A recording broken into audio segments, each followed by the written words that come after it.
Hello, everyone. Welcome to my YouTube channel. I don't know about you, but I've been thinking about Maxi Jones ever since all this Cassius Phazon mess came crashing down. Sometimes life throws a curveball when you least expect it, and that's exactly what this storyline feels like to me. I keep asking myself one simple question. When the dust finally settles, where does Maxi go from here? To be honest, I don't think the answer is as obvious as some fans believe.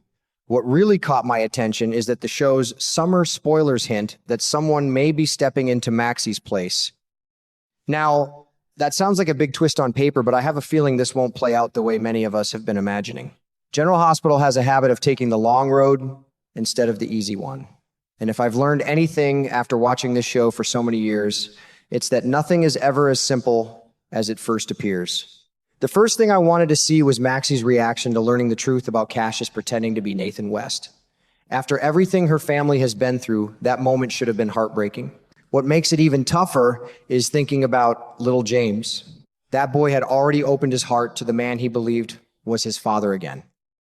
Watching a child build that kind of trust only to have it ripped away is the kind of emotional punch that sticks with you long after the episode ends. Still, real life sometimes has to come before television, and I respect that completely. Kirsten Storms has been open about not feeling comfortable returning to work in Los Angeles right now, and I honestly think her well-being matters far more than any storyline. At the end of the day, these actors are real people with real lives, and sometimes we fans have to remember that before asking for more scenes or bigger dramatic moments. From where I'm sitting, I actually think the writers found a reasonable temporary solution. Sending Maxie, Spinelli, Georgie, and Bailey Louise away for a summer vacation gives the character a believable reason to be off-screen without making it feel forced. It isn't perfect, but sometimes you have to make lemonade when life hands you lemons. I've seen soap operas use far worse excuses over the years. The part that really tugs at my heart, though, is James staying behind for his baseball games. That little detail says so much about who he is. He's just a kid who wanted to spend more time with the man he believed was his dad. Now it looks like Cody Bell may be the one forced to tell him the terrible truth that Nathan was actually his uncle Cassius. And according to the story the WSB is selling, Cassius is dead. I can't imagine an easy way to deliver news like that to a child.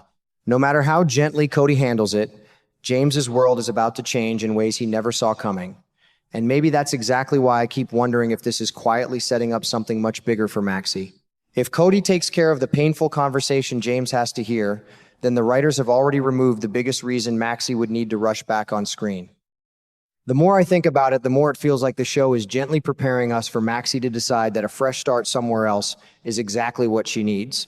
Whether that's only temporary or something more permanent is the million-dollar question, and I have a feeling we're going to be talking about that for quite a while.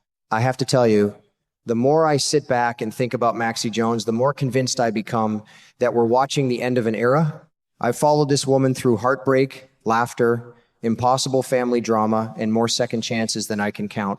That's why this latest chapter doesn't feel like just another soap opera twist to me. It feels personal.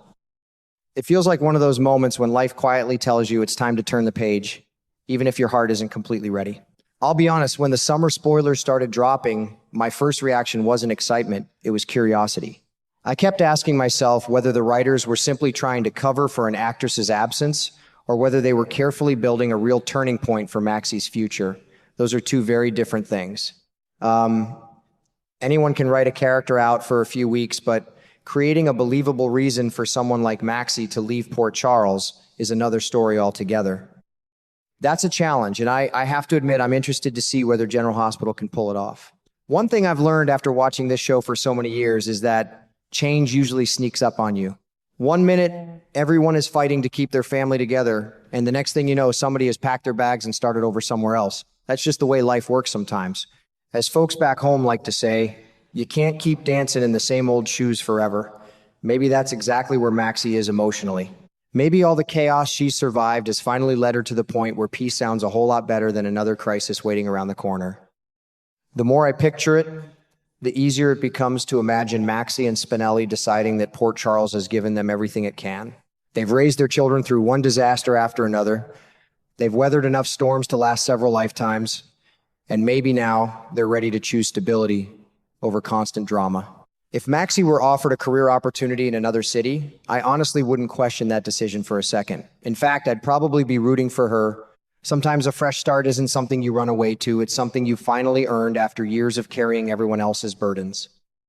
What makes this scenario work so well, at least in my eyes, is that it doesn't have to break the family apart. James could still spend plenty of time with Mac and Felicia, and I can absolutely picture him wanting to stay close to the grandparents who have always been a steady presence in his life. That arrangement would feel natural instead of forced. It would also allow the show to keep James connected to Port Charles without constantly needing Maxie on screen.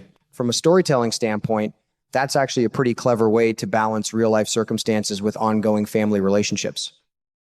Then there's the deception storyline, and I'll tell you, I don't think it's a coincidence that Serena Baldwin is arriving just as Maxie's future looks uncertain. I've watched enough daytime television to know that timing usually means something. Lucy Coe has always been the kind of person who likes to surround herself with people she trusts, especially when business turns into a battlefield. Bringing Serena into that circle feels like a move Lucy would make without thinking twice. If Maxie steps away from deception or even signs over her shares, the company keeps moving forward without missing a beat. And the more I think about Serena, the more I believe she isn't replacing Maxie as a person. She's replacing the role Maxie currently fills in the story. There's a big difference. Fans sometimes hear the word replacement and immediately think someone is being pushed aside, but that's not how I see it. I see the writers shifting the spotlight so another character can carry the business storyline while Maxie begins a completely different chapter. That's a much smoother transition than forcing Maxie to stay involved in plots that no longer fit where her life appears to be heading. If I'm being completely fair, Maxie really isn't standing at the center of the action in Port Charles anymore. Years ago, almost every major story somehow circled back to her. Today, the canvas has changed. New characters have stepped into bigger roles, different families are driving the major conflicts, and Maxie has quietly become someone who supports other stories instead of leading them. That doesn't lessen her importance at all. It simply means the timing for a meaningful change may finally be right. At the end of the day, I don't think fans need some unbelievable catastrophe to explain Maxie's departure. We don't need another kidnapping, another fake death, or another over-the-top twist. Sometimes the most satisfying explanation is also the simplest one. A new career, a new city, a family looking for a quieter life. Those are choices real people make every single day, and that's exactly why they would ring true for me. If General Hospital goes in that direction, I'll probably miss seeing Maxie around Port Charles. But I'll also feel like she finally received something she's been chasing for years, a chance to stop surviving and simply start living. Now all that's left is to see whether these summer spoilers lead us there, and whether Kelly Kruger's arrival as Serena opens the next exciting chapter for Deception, while Maxie begins an entirely new journey beyond Port Charles.